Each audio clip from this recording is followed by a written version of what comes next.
नमस्कार, मैं हूं पवन त्यागी। राजस्थान के गृह राज्य मंत्री राजेंद्र सिंह यादव के ठिकानों पर ईडी ने छापेमारी की है और इसके पहले आईटी ने छापेमारी की थी। और यह छापेमारी आपको बता दूं कि राजस्थान में मिड डे मील घोटाले के तहत की गई। ये जो मंत्री जी हैं, इनकी कंपनी है और इन्होंने जो स्कूलों में मिड डे मील सप्लाई होता है, वो सप्लाई करने के लिए कुछ समितियों के जरिए जो सप्लाई होती है उसकी सामग्री निर्माण करने की इनकी कंपनी है। तो कंपनी के ठिकानों पर जो छापेमारी की गई है ईडी के द्वारा, ये कहा जा रहा है सूत्रों के द्वारा कि पुख्ता सबूत ऐसे मिले हैं कि भारी घोटाला हुआ है।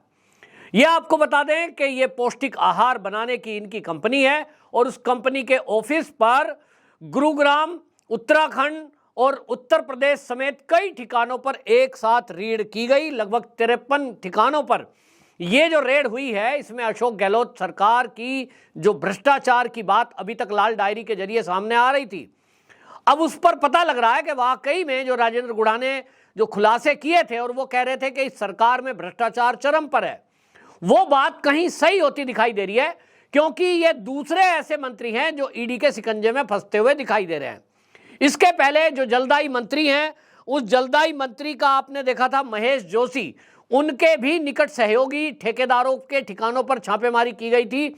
और उस समय चौंकाने वाला सच सामने आया था कि ये जो जलदायी मंत्री महेश जोशी हैं, इनके ऊपर जिम्मेदारी है कि केंद्र सरकार की जो योजना है हर घर नल से जल, उस योजना का पैसा राज्य सरकार को दिया जाता है। उसमें आधा पैसा राज्य सरकार को देना होता है।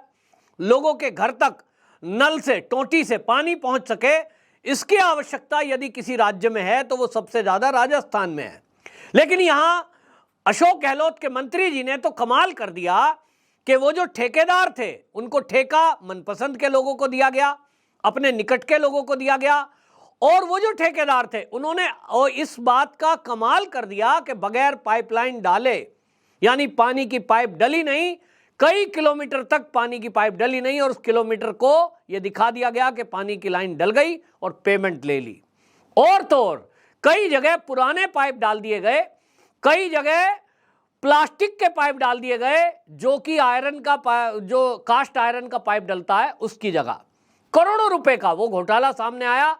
अभी वो बात ठंडी हुई नहीं थी तो अब गृह राज्य मंत्री फंस रहे हैं। और अब आप सोच सकते हैं कि जब अशोक गहलोत के जो खासम खास थे वो महेश जोशी भी थे, और अब ये देखिए दूसरा अशोक गहलोत के खासम खास जो गृह राज्य मंत्री जैसी जिम्मेदारी हो, तो सोचिए कि राज्य की क्या हालत होगी और बाकी मंत्रियों का क्या हाल होगा।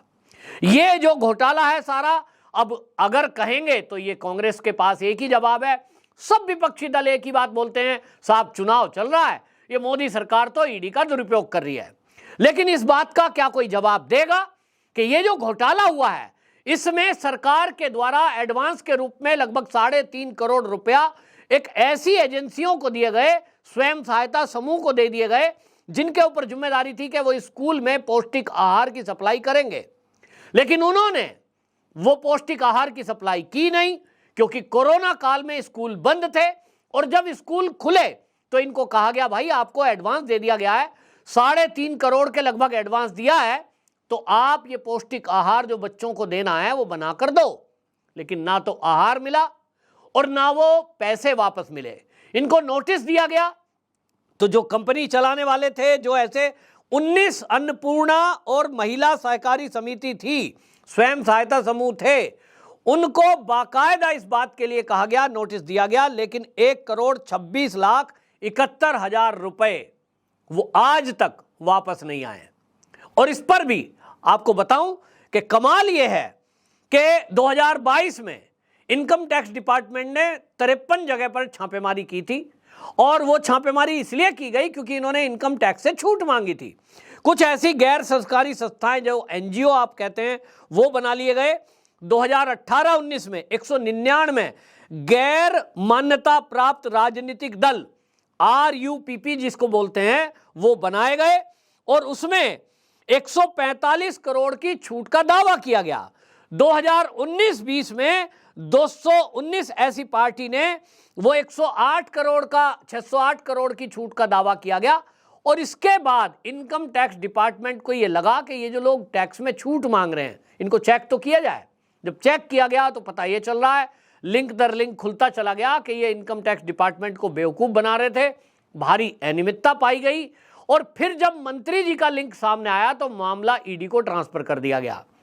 अब ईडी किस बात का पता लगा रही है कि जो मंत्री जी ने अपने जो कंपनी वाले थे, जो अपने पसंद वाले थे, अपने निकट सहयोगी थे, उनको जो काम दिया यानी जो ठेका दिया गया, क्या उस पैसे में मंत्री जी को भी हिस्सा मिला? ये एक जांच का पहलू है। और इसी जांच के लिए जो ये आपको बताऊं कि फैक्ट्रियों पर, पौष्टिक आहार बनाने वाली फैक्ट्री पर, कार्यालय पर और गोदाम पे छापेमारी की गई है, वहां से ये पता लगाने की कोशिश की जा रही है कि इसमें कितना सामान सप्लाई हुआ, कितने का ऑर्डर मिला, पैसे जो गवर्नमेंट ने एडवांस में दिए थे वो किसके कहने पर दिए गए, और जब एडवांस लिया और वापसी नहीं दिया तब इस पर सरकार ने क्या कार्रवाई की। ये जो है मंत्रालय को जवाब देना पड़ेगा, मंत्री जी को जवाब देना पड़ेगा। इस पर लेकर राजनीति हो रही है और अशोक गहलोत जी तो एक ही बात है, एक ही बात कहेंगे जो मैंने कहा है। ये सभी विपक्षी दलों के नेताओं के पास एक ही जवाब होता है, वो कहते हैं साहब मोदी जी बदले की कार्रवाई से ये काम कर रहे हैं, ईडी का, सीबीआई का दुरुपयोग हो रहा है। लेकिन वो इस बात का जवाब नहीं देंगे कि जब एक आंकड़ा ईडी के सूत्रों ने जारी किया है, क्या ये आंकड़ा झूठा है? वो कह रहे हैं कि ये जो इस तरह से आरयूपीपी बनाई गई और ये आरयूपीपी बना करके 1,26,71,000 रुपए ये जो हड़पे हैं, क्या ये आंकड़ा गलत है? जो एडवांस सरकार ने दिया उसका भी आंकड़ा ईडी के सूत्रों से बताया गया है कि 3,44,62,738 रुपए ये एडवांस दिया गया। क्योंकि जो संस्था होती है, कुछ संस्था बना करके कोई कहे जी साहब हम फूड सप्लाई करेंगे, तो उनको सरकार से एडवांस मिल गया, उसके एवज में काम हुआ नहीं।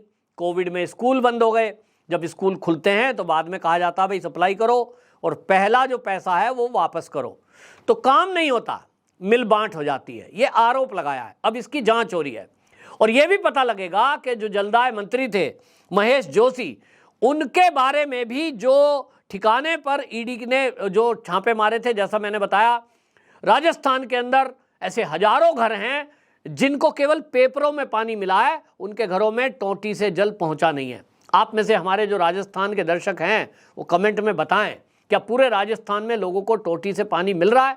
जबकि केंद्र सरकार की ये योजना थी और केंद्र सरकार का जो हिस्से का पैसा है वो राज्य की सरकार को दिया गया। लेकिन वहां गहलोत सरकार के जो मंत्री हैं उन्होंने ठेकेदारों से मिलकर जो खेल किया है वो बहुत बड़ा पाप है, क्योंकि लोगों की प्यास बुझाना ये तो धर्म का काम है और लोग इसके लिए प्याऊ लगाते हैं। सरकार अपनी तरफ से कोशिश करती है, लेकिन राज्य सरकार अगर फंडों का रोना रोए कि साहब हमारे पास तो पैसे नहीं है, तो केंद्र सरकार हर राज्य सरकार को ये मदद दे रही है। उत्तर प्रदेश जैसा बड़ा राज्य इस काम को कर देता है कि गांव गांव में वहां नल से जल पहुंच रहा है, तो फिर राजस्थान में क्यों नहीं पहुंच सकता? वहां भी पहुंच सकता है। सरकार की तरफ से जो इंतजाम करने हैं वो करने चाहिए। केंद्र अपनी तरफ का पैसा दे रहा है, आधा पैसा दे रहा है और राज्य को आधा पैसा लगाना है। अब सवाल यह है कि जब मनपसंद ठेकेदारों को आप ठेका दे देंगे और वो ठेकेदार क्या काम कर रहे हैं उसकी कोई जांच नहीं करेगा, कबाड़ी से पुराना पाइप लाए और पेमेंट नए पाइप की ले रहे हैं, प्लास्टिक का पाइप डाल रहे हैं और कहीं वो जो प्लास्टिक का पाइप है वो जिसको देसी भाषा में डेकचून कहते हैं, वो कास्ट आयरन, उसका पाइप डलना है, उसकी जगह आपने प्लास्टिक का डाल दिया, तो सोचिए क्या होगा। कल को कोई भी सड़क खुदाई करेगा, हमारे यहाँ तो होता रहता है, सड़क बनी है, किसी ने पाइप गाड़ दिया, किसी ने टेंट गाड़ दिया, कोई खुदाई कर रहा है, कभी कोई टेलीफोन की लाइन डल रही है, वो तो खराब होता रहेगा, आए दिन लीकेज होती रहेगी। और इसलिए सरकार की जो योजना है केंद्र की, उसी में से पैसा हड़प रहे हैं। तो कुल मिलाकर के जो लाल डायरी है वो सच होती दिखाई दे रही है। और अब ऐसे में एक सवाल उठ रहा है कि राजस्थान की जो जनता है उसको अशोक गहलोत महिलाओं की वोट लेने के लिए मोबाइल फोन बांट रहे हैं, वहां किसानों को फिर से झूठा वादा किया जा रहा है कि आपका लोन माफ हो जाएगा, युवाओं को झूठ बोला जा रहा है कि हम आपकी सबकी नौकरी लगवा देंगे, जो बेरोजगार हैं उनको हम भत्ता दे देंगे, बस यात्रा फ्री कर देंगे। माने अशोक गहलोत जी की ये कोशिश है कि किसी तरह ये देश की जो राज्य की जनता है राजस्थान की, ये सरकार के भ्रष्टाचार को भूल जाए, महिलाओं के ऊपर हुए बलात्कारों को भूल जाए और महिलाएं ये टेलीफोन की एवज में उनको वोट दे दें। तो मैं पहले भी बोल चुका हूं कि राजस्थान हो या कोई भी भारत की महिला, हमारा देश सनातनी सरकार, सनातन का देश है। सनातनी कोई भी महिला हो, कोई भी महिला हो, सनातनी क्यों, कोई भी महिला हो, वो अपनी इज्जत का सौदा एक मोबाइल के आधार पर नहीं करेगी कि कोई उनको मोबाइल दे रहा है 10-5 हजार का और उसके बदले उनकी जो इज्जत है उसकी रक्षा की गारंटी वो नहीं दे सकता।